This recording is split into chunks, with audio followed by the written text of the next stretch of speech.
ನಮಸ್ಕಾರ. ನಾನು ನಿಮ್ಮ ಭಾಗ್ಯನಾರಾಯಣ ಬೊಗ್ಗವರಪು. ನೀವು ನೋಡ್ತಾ ಇದ್ದೀರಿ ಸುದ್ದಿ ಸರ್ಕಲ್. ನಿಮಗೆಲ್ಲ ನೆನಪಿದ್ರೆ 2015 ನರೇಂದ್ರ ಮೋದಿ ಅವರು ಅಧಿಕಾರಕ್ಕೆ ಬಂದ ಕೆಲವೇ ತಿಂಗಳುಗಳಲ್ಲಿ ಒಂದು ಭೀಕರವಾದಂತಹ ಗುಂಪು ಹತ್ಯೆ ನಡೀತು. ಇಡೀ ದೇಶವನ್ನ ಅಲುಗಾಡಿಸಿಬಿಟ್ಟಿತ್ತು. ಯಾಕೆಂದ್ರೆ ಅದು ದ್ವೇಷದ ತುತ್ತ ತುದಿಯಾಗಿತ್ತು. ಈ ದೇಶದಲ್ಲಿ ಹಸುವಿನ ಹೆಸರಿನಲ್ಲಿ ಬಿಜೆಪಿ ಅಧಿಕಾರಕ್ಕೆ ಬಂದಿದೆ, ನಾವು ಯಾರನ್ನ ಬೇಕಾದ್ರೂ ಬಡಿದು ಕೊಲ್ಲಬಹುದು ಅನ್ನುವಂತಹದಕ್ಕೆ ನಾಂದಿ ಹಾಡಿದಂತಹ ಪ್ರಕರಣ ಅದು. ದಾದ್ರಿಯಲ್ಲಿ ಅಖ್ಲಾಕ್ ಅನ್ನುವಂತಹ ವೃದ್ಧನನ್ನ ಥಳಿಸಿ ಕೊಂದದ್ದು. ಕಾರಣ, ಆತನ ಮನೆಯಲ್ಲಿ ಫ್ರಿಡ್ಜಿನ ಒಳಗೆ ದನದ ಮಾಂಸ ಇದೆ ಅನ್ನುವಂತಹ ಗಾಳಿ ಸುದ್ದಿ, ಸುಳ್ಳು ಸುದ್ದಿ. ಆ ಕಾರಣಕ್ಕೆ ನಡೆದಂತಹದ್ದು. ಆ ಪ್ರಕರಣದ ಎಲ್ಲ 15 ಆರೋಪಿಗಳ ಮೇಲಿರುವಂತಹ ಎಲ್ಲ ಕೇಸುಗಳನ್ನ ಉತ್ತರ ಪ್ರದೇಶದ ಸರ್ಕಾರ ಈಗ ವಾಪಸ್ ಪಡೆದುಕೊಂಡಿದೆ. ಕೋರ್ಟಿಗೆ ಅರ್ಜಿ ಸಲ್ಲಿಸಿದೆ, ನಾವು ವಾಪಸ್ ಪಡ್ಕೊಳ್ತಾ ಇದ್ದೀವಿ ಅಂತ. ಎಂಥ ಕ್ರೌರ್ಯ ನೋಡಿ, ಎಂಥ ಕ್ರೌರ್ಯ ನೋಡಿ. ಸಂಪೂರ್ಣವಾದ ವಿವರಗಳನ್ನು ವಿವರಿಸ್ತೀನಿ, ಪೂರ್ತಿಯಾಗಿ ಕೇಳಿಸ್ಕೊಳ್ಳಿ.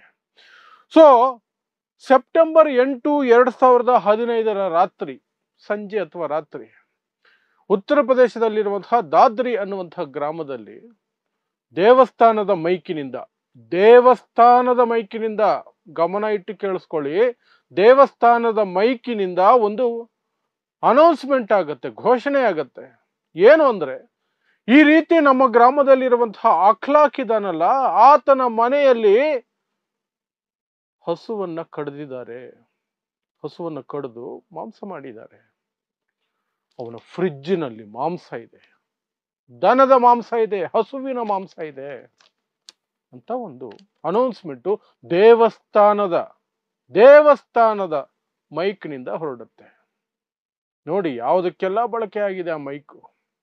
ಇರ್ಲಿ, ಅಷ್ಟೊತ್ತಿಗೆ ದೊಡ್ಡ ಗುಂಪು, ಅದರಲ್ಲೂ ವಿಶೇಷವಾಗಿ ಈ ಹಿಂದುತ್ವದ ನಶೆ ಏರಿಸ್ಕೊಂಡಿರುವಂತಹ ಗೂಂಡಾ ಪಡೆ ಇರ್ತದಲ್ಲ, ಆ ಗೂಂಡಾ ಪಡೆ, ಅದರ ಮುಖ್ಯಸ್ಥ ಸಹ, ಆ ಗುಂಪಿನ ಮುಖ್ಯಸ್ಥ ಸಹ ವಿಶಾಲ್ ರಾಣಾ ಅಂತ. ಅವನು ಬಿಜೆಪಿ ನಾಯಕನ ಮಗ ವಿಶಾಲ್ ರಾಣಾ ಮತ್ತು ಇನ್ನೊಂದು 14 ಜನ ಪುಂಡರು, ರೌಡಿಗಳು ಆ ಮನೆ ಮುಂದೆ ಹೋಗಿ ನಿಂತ್ಕೊಂಡ್ಬಿಡ್ತಾರೆ.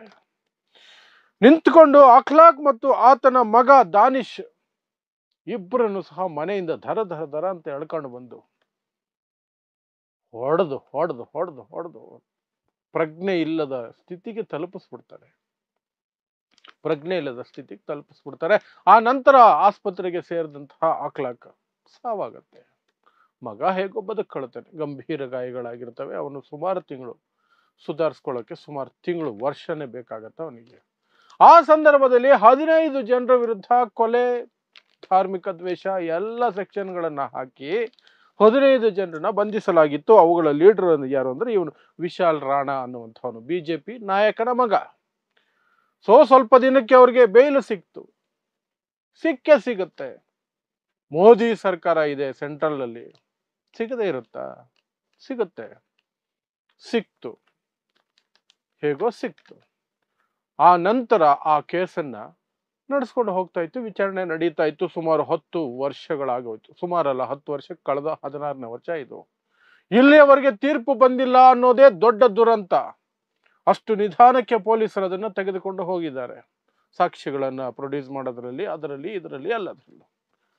ಆದ್ರೆ ಈಗ ದಿಢೀರಂತ ಮೊನ್ನೆ ಅಕ್ಟೋಬರ್ 15ನೇ ತಾರೀಕು ಯೋಗಿ ಆದಿತ್ಯನಾಥ್ ಸರ್ಕಾರ ಒಂದು ನಿರ್ಧಾರಕ್ಕೆ ಬರುತ್ತೆ. ಅಖ್ಲಾಕ್ ಕೊಲೆ ಕೇಸಿನಲ್ಲಿ, ಗುಂಪು ಹತ್ಯೆ ಕೇಸಿನಲ್ಲಿ ಆರೋಪಿಗಳಾಗಿರುವಂತಹ ಎಲ್ಲ 15 ಜನರ ಮೇಲಿರುವಂತಹ ಕೇಸನ್ನ ವಾಪಸ್ ಪಡೆಯಲಾಗುವುದು ಅಂತ.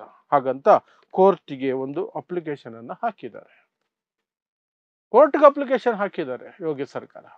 ಈಗ ಡಿಸೆಂಬರ್ 12ನೇ ತಾರೀಕು ಅದು ವಿಚಾರಣೆಗೆ ಬರುತ್ತೆ ಕೋರ್ಟಲ್ಲಿ. ಅದು ಓಕೆ ಆಗ್ಬಿಟ್ರೆ ಮುಗೀತು ಕತೆ. ರಾಜ್ಯಪಾಲರು ಒಪ್ಪಿಗೆ ಪಡ್ಕೊಂಡು ಬಂದಿರೋದು ಅದು. ರಾಜ್ಯಪಾಲರು ಒಪ್ಪಿಗೆ ಪಡ್ಕೊಂಡು ಬಂದಿರುವಂತಹದ್ದು ಕೇಸ್ ವಾಪಸ್ ತಗೊಳ್ತೀವಿ ನಾವು ಅಂತ.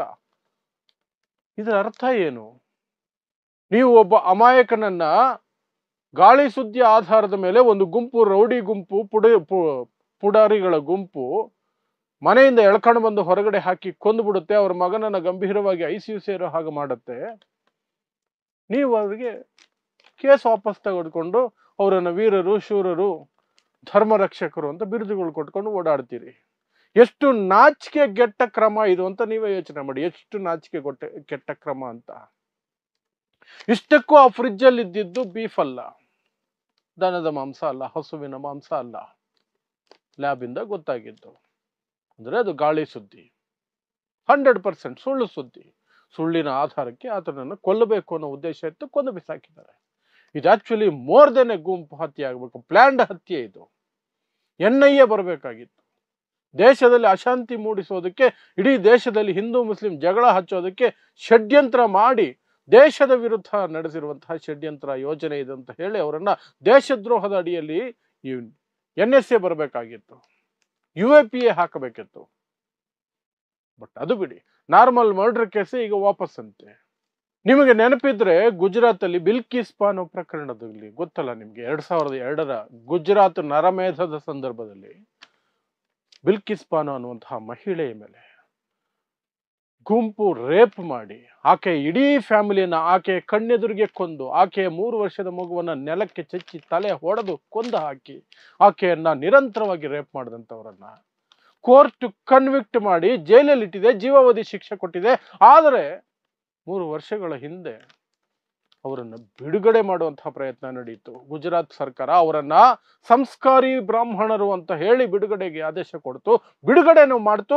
ಹೊರಗಡೆ ಬಂದ ಆ ರೇಪಿಸ್ಟ್ ಮರ್ಡರಿಸ್ಟ್ಗಳಿಗೆ ಅಲ್ಲಿನ ಹಿಂದುತ್ವ ಪಡೆಗಳು, BJPಗರು ಸ್ವೀಟ್ ತಿನ್ನಿಸಿ ಹಾರ ಹಾಕಿ ಸನ್ಮಾನ ಮಾಡಿದ್ರು.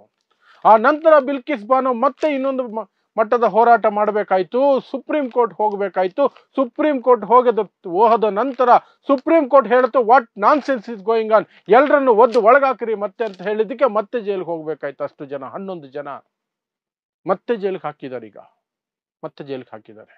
ಗುಜರಾತ್ನಲ್ಲಿ ಅದು ಶಿಕ್ಷೆ ಆಗ್ಲಿಲ್ಲ. ಗುಜರಾತ್ ಪ್ರಕರಣದಲ್ಲಿ, ಗುಜರಾತ್ನಲ್ಲಿ ಕೇಸ್ ಇದ್ರೆ ಅದಕ್ಕೆ ಸರಿಯಾದ ನ್ಯಾಯ ಸಿಗಲ್ಲ ನನಗೆ ಅಂತ ಬಿಲ್ಕಿಸ್ ಬಾನೋ ಸುಪ್ರೀಂ ಕೋರ್ಟ್ ಹೋಗಿದ್ದಕ್ಕೆ ಸುಪ್ರೀಂ ಕೋರ್ಟ್ ಆ ಕೇಸನ್ನ ಮಹಾರಾಷ್ಟ್ರಕ್ಕೆ ಟ್ರಾನ್ಸ್ಫರ್ ಮಾಡಿತ್ತು.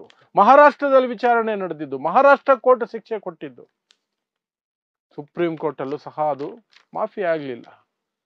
ಆದ್ರೆ ಗುಜರಾತ್ ಸರ್ಕಾರ ಎಂಥ ನೀಚಾತಿ ನೀಚ ಕೆಲಸ ಮಾಡ್ತು ಅಂದ್ರೆ, ಒಂದು ಹೆಣ್ಣು ಮಗುವನ್ನ ರೇಪ್ ಮಾಡಿದಂಥವ್ರು, ಗ್ಯಾಂಗ್ ರೇಪ್ ಮಾಡಿದಂಥವ್ರನ್ನ, ಆಕೆ ಇಡೀ ಫ್ಯಾಮಿಲಿಯನ್ನ ಕೊಂದು ಹಾಕದವರನ್ನ ಸಂಸ್ಕಾರಿ ಬ್ರಾಹ್ಮಣರು ಅಂತ ಕರೀತಾರೆ.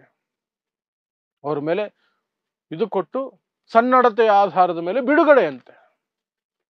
ಅದನ್ನೇ ಫಾಲೋ ಮಾಡ್ತಿರೋದಿಲ್ಲ ಯೋಗಿ ಆದಿತ್ಯನಾಥ್. ಅಖ್ಲಾಕ್ ಅನ್ನುವಂತಹ ವ್ಯಕ್ತಿಯನ್ನ ನಿರಾಧಾರವಾಗಿ, ಸರಿ ಏನು ತಪ್ಪು ಮಾಡಿದ್ದರೂ ಸಹ ಗುಂಪು ಹತ್ಯೆ ಮಾಡಿದಂತಹ ಕ್ರೂರಿಗಳಿಗೆ ಇವತ್ತು ಬಿಡುಗಡೆ ಭಾಗ್ಯ ಸಿಗುವಂತಹ ಎಲ್ಲ ಸಾಧ್ಯತೆಗಳು. ಬಿಡುಗಡೆಯಲ್ಲೇ ಇದ್ದಾರೆ. ಕೇಸಿಂದ ಬಿಡುಗಡೆ, ಕೇಸೇ ಇಲ್ಲ. ಏನ್ ಸಂದೇಶ ಕೊಡ್ತೀರಿ ನೀವು? ಹಸು ಹೆಸರಿನಲ್ಲಿ, ಧರ್ಮ ಹೆಸರಿನಲ್ಲಿ ಒಡೆದ ಸಾಯಿಸ್ರಿ, ನಿಮ್ಗೇನು ಶಿಕ್ಷೆ ಆಗದಾಗ ನಾವು ನೋಡ್ಕೊಳ್ತೀವಿ ಅಂತನಾ? ಗೊತ್ತಿಲ್ಲ.